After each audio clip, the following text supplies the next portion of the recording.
Hey guys, it's Shara from Woodshop Diaries, and in the last video we talked about how to build some basic base cabinets. So in this video we're shifting our focus up to build basic upper cabinets. So if you're ready to dive in and get building, let's go.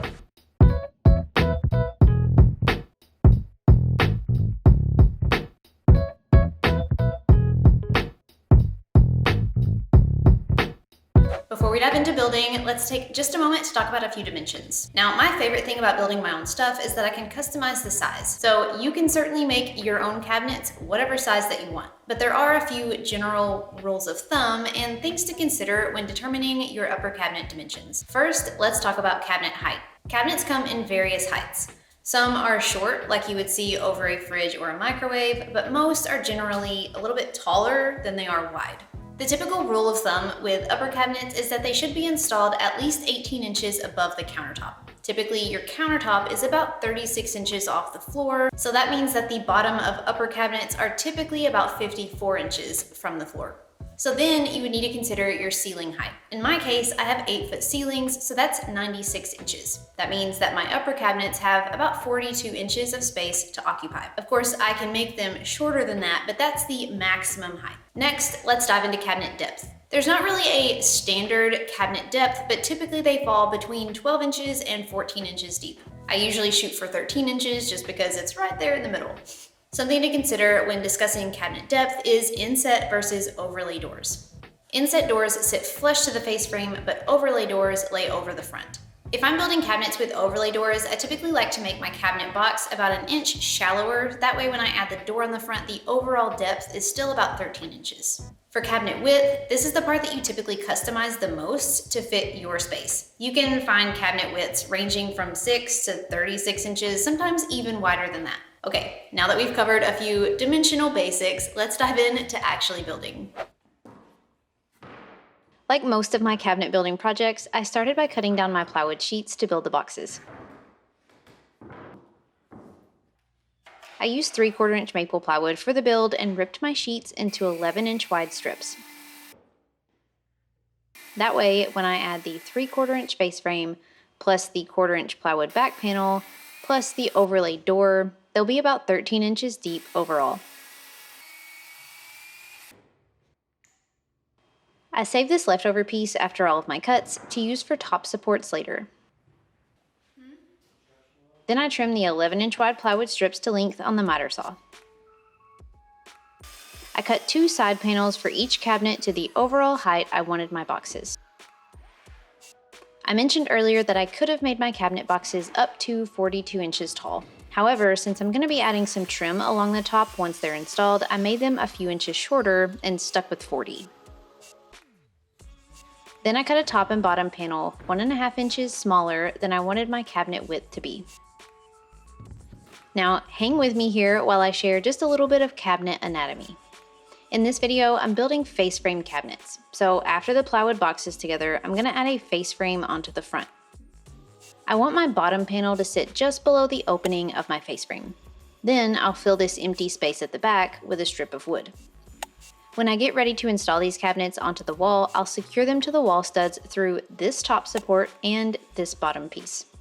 I wanted to keep this bottom strip as thin as possible while still being thick enough to drill through. So I made it 1.5 inches wide, which means that I need to adjust the thickness of my bottom face frame piece. Now, I'll come back to the face frame in just a second, but for now I cut these 2 plywood strips for each cabinet. One for the top support and one for the bottom strip.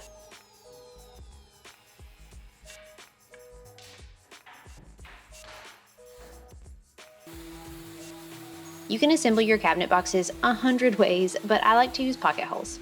So I drilled pocket holes into the ends of the top and bottom panels and the support strips. Then I assembled using pocket hole screws.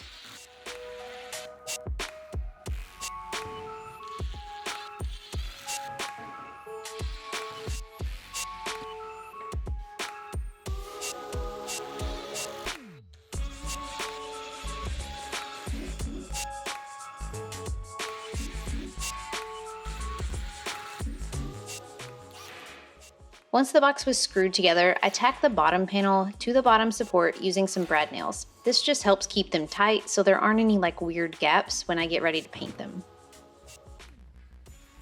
Next, it was time to add the face frame. For my base cabinets, I use 1 3/4 inch wide pieces for the face frames, so I wanted to do the same for my upper cabinets so they'll match. Now, I mentioned earlier that my bottom face frame piece would need to be a little thicker, and also I'm going to be adding trim around the top of my cabinet, so I wanted the top to be a little thicker as well, just to give me some extra material to nail to.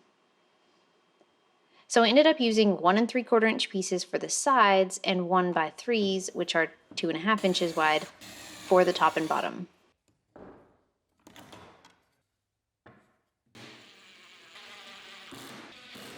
I assembled the face frames using pocket holes and screws.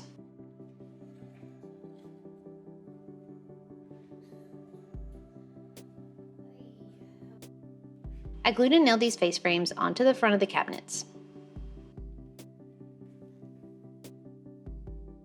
Now, just one more note. I'm installing these cabinets in a corner in my laundry room, and one cabinet will be against the wall.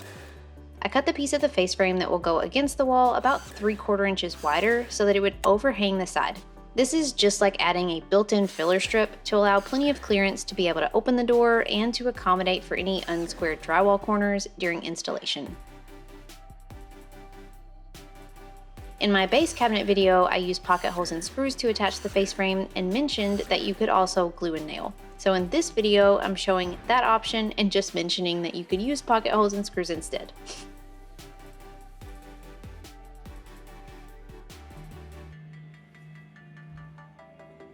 Once the face frames were on, I drilled shelf pin holes inside the cabinets so that I could add adjustable shelves inside once they're installed.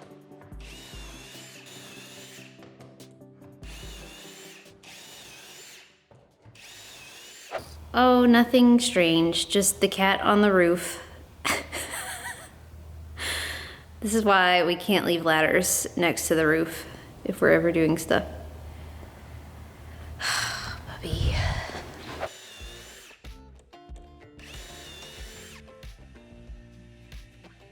Next, I cut 1/4 inch plywood panels to cover the back and glued and stapled these in place.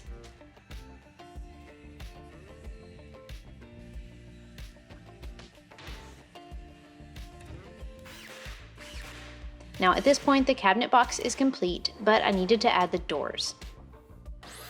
I built my doors with 1.5 inch overlay on the sides and the top, but since I made my bottom face frame taller, I also added a little extra height to my door so that it would cover all but 1/4 inch of the bottom. That way the overlay looks the same on the bottom as it does on the sides, even though my face frame isn't the same size.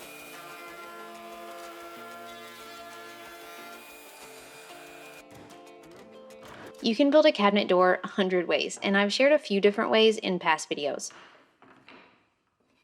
But for these, I cut down my door frame pieces from 1x3s and used a router and some scrap blocks to cut the ends of my rails with a tongue.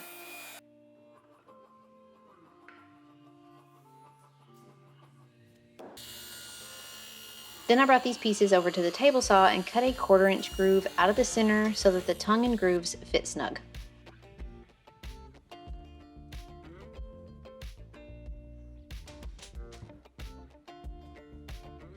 I cut 1/4 inch plywood panels to fit inside the frames and assembled the doors using wood glue.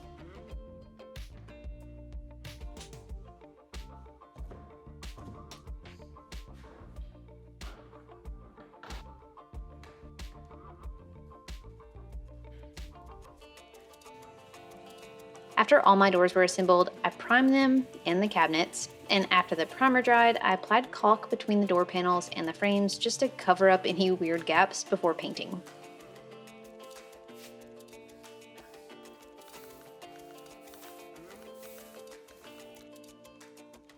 After the paint was dry, I used a concealed hinge jig to install overlay concealed hinges onto the cabinet doors.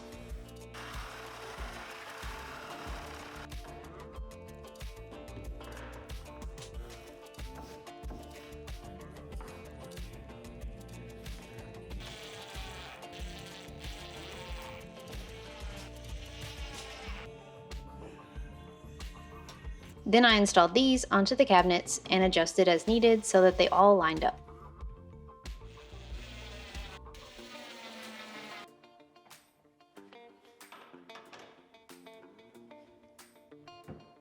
Once I had everything kind of where I wanted it, I labeled the doors and then took them back off to make installing them a little bit easier. For this, I recruited Danny's help. Also, full disclosure, I'm installing these over my washer and dryer, and they're not 18 inches above the countertop since this countertop is not your typical height. That's okay. We raised the cabinet box where we wanted, and I used a scrap block underneath it to help hold it while I screwed the first cabinet into the wall studs at the top and at the bottom.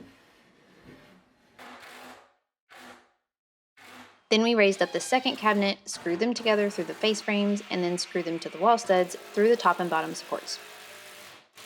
Now, I already knew that my countertop was level, and I was using a spacer block based off of my countertop. So I wasn't too worried about getting these two cabinets level. Honestly, with just the two cabinets, close enough is close enough. But if I was installing an entire room worth of upper cabinets, I would probably grab a laser level just to make sure that I was keeping everything at a straight line. Once the cabinets were hung, I reinstalled the doors. Then I attached the trim around the top. Trimming the top is totally optional, but it just adds some nice detail. You can use crown molding or another trim, but I just kept this clean and modern by simply adding some 1x4s across the front and the sides. This is also why I didn't bring the doors all the way to the top. I needed this space to be able to secure the trim. The final part was installing the shelves using shelf pins and adding the simple black knobs to the doors.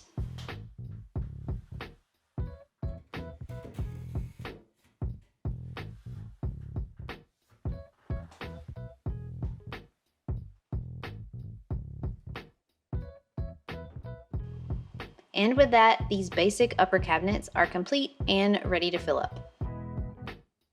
I know I threw a lot of how-tos and whys and extra details in this video, and I hope it didn't overcomplicate the process. Building upper cabinets is truly a simple project. There are just a lot of options and different ways to go about it. I hope you enjoyed seeing this set come together, and I've also included more details on cabinet building, adding shelves, and building and installing doors in the description below if you're interested in learning more. Be sure to keep an eye out to see this complete laundry room before and after coming soon, but for now, thanks so much for watching, friends, and until next time, happy building!